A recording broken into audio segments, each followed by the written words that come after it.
Hello my dear student, welcome back my channel YouTube learning by Saumya में आपका स्वागत है। तो अभी तक मैंने आपको पढ़ाया था पैरामीटर। आज मैं आपको पढ़ाऊंगी एरिया। एरिया देखो क्या होता है। एरिया जैसे ये होता है, जैसे ये मान लो हमारा सेब है। तो अभी तक हम पैरामीटर निकालते थे चारों साइड से, ठीक है। अब जो इसके अंदर का एरिया है ये वाला जो पूरा, अरे जो लाइन गलत हो गई ऐसे, ये पैरामीटर किनारे किनारे निकालते थे। अब जो अंदर का जो पूरा एरिया है ये हमारा हो जाएगा एरिया। जो अंदर का पूरा पार्ट है, अब हमें इसे निकालना है। अभी तक पैरामीटर निकाल लेते तो अब इसे निकालना है। देखिए, एरिया ऑफ स्क्वायर आपको याद रखना है, साइड मल्टीप्लाई साइड होता है। एंड एरिया ऑफ रेक्टेंगल क्या होता है, लंबाई गुणा चौड़ाई, लेंथ मल्टीप्लाई ब्रेथ। देखिए अब इसके एग्जाम्पल, एक फ्लोर है 5 मीटर लंबा है, 4 मीटर चौड़ा है, ए स्क्वायर कारपेट, उसमें एक स्क्वायर कारपेट बिछा है 3 मीटर का फ्लोर में। Find the area of the floor is not carpeted. तो हमें वो वाला एरिया फ्लोर का निकालना है जिसमें कारपेट नहीं बिछा है।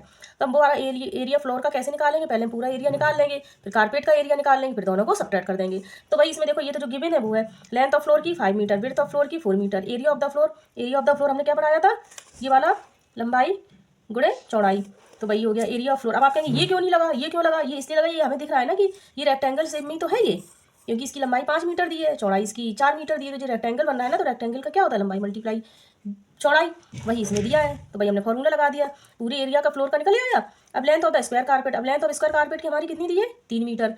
तो एरिया ऑफ कारपेट, अब हम एरिया निकाल लेंगे, लेंथ कारपेट की 3 मीटर दी है, वो भी स्क्वायर। तो एरिया स्क्वायर का क्या होता है, हमने पढ़ा था साइड मल्टीप्लाई साइड, तो भाई लेंथ मल्टीप्लाई लेंथ, ये हो गया।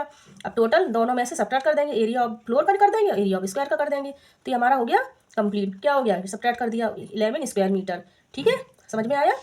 पहले कारपेट का निकाल दिया, फिर एरिया पूरा फ्लोर निकाल दिया, फिर दोनों को सब्ट्रैक्ट कर दिया।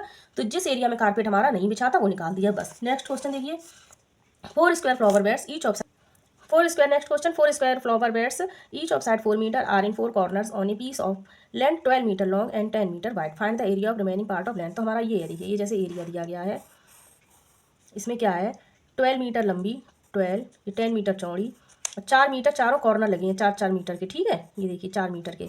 तो जो हमारा जो रिमेनिंग पार्ट है ना, हमें ये निकालना है, area of remaining part of land, land का ये एरिया निकालना है।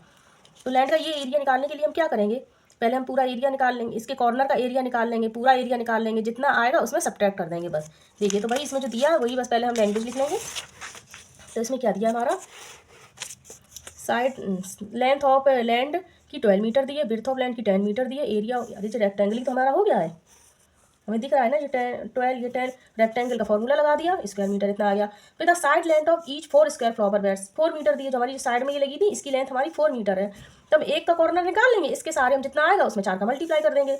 तो एरिया ऑफ 1 फ्लावर बेड, देखो ये लिखा है 1 फ्लावर बेड का हमने निकाल दिया, लंबाई कितनी दी थी 4, तो वही साइड मल्टीप्लाई साइड स्क्वायर। अब एरिया ऑफ 4 का 4 से मल्टीप्लाई कर दिया।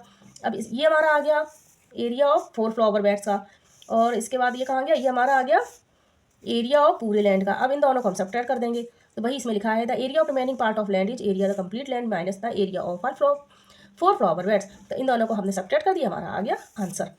ओके बच्चों, समझ में आया। कल मैं आपको इसके क्वेश्चन आंसर सॉल्व करवाऊंगी, फिगर इट आउट।